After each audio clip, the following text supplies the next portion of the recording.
આપણે કોઈ બી જગ્યા પર જઈએ તો સૌથી પહેલાં ત્યાંનું મંદિર આપણે વિઝિટ કરીએ. સો હા, આજે હું અને મારા કાકા જઈએ છીએ ભાવનગરના શિહોરી માતાના મંદિરે.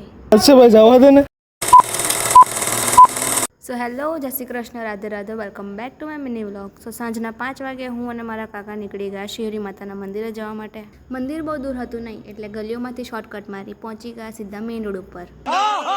થોડું આગળ આવતા અમને દેખાયા મીઠાની ટેકરી, અને જોઈને મને સહેજ બી નવાઈ ના લાગી, કેમ કે અમારા ખંભાત માના કરતાં મોટા મોટા ટેકરા હોય છે. અચ્છા.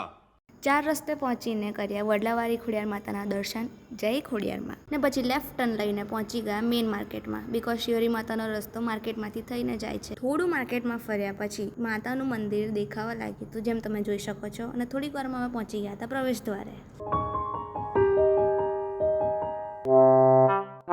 સરપ્રાઇઝિંગ વેલકમ બાય છોટા સેનાપતિ. આટલું જોરદાર વેલકમ પછી મેં ચડવાનું ચાલુ કર્યું.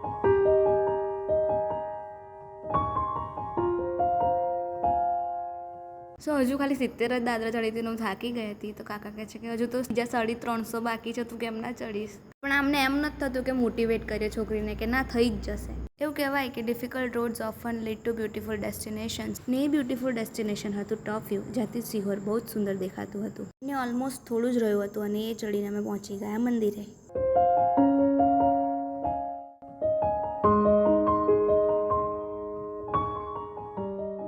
જ્યાં સુધી મને ખબર છે કે શિહોરી માતાનું નામ યમુના છે, પણ એ સિહોરમાં સ્થિત છે એટલે એમને શિહોરી માતાનું નામ આપવામાં આવ્યું છે.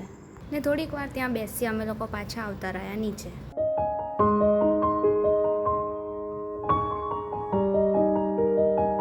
નીચે આવતા અમને વાગી ગયા હતા 7, તો અમે ફટાફટ રિક્ષા પકડીને સીધા આવતા રહ્યા ઘરે. સો આજના માટે આટલું. મળીએ આવતા વ્લોગમાં. ત્યાં સુધી જય શ્રી કૃષ્ણ, રાધે રાધે.